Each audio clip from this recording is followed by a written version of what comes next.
Like this is 20 pounds vest, right? Yeah? So when you do push-up here, look. You know, you can get a really good like a 130, you know, like a, see here, 145, 147. So master your body weight, and your body weight too easy, have a vest. It's so much better and safer than bench press. Ready? Okay.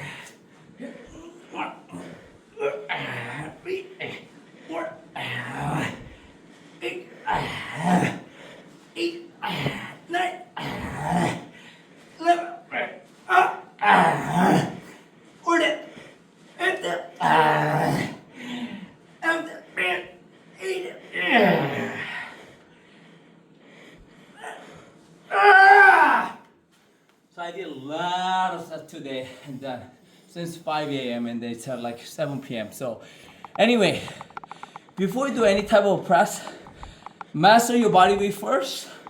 And body weight too easy, have a vest up to 50 pounds. And then once you master it, you can grab 80 pounds dumbbell, easy, no problem. Okay?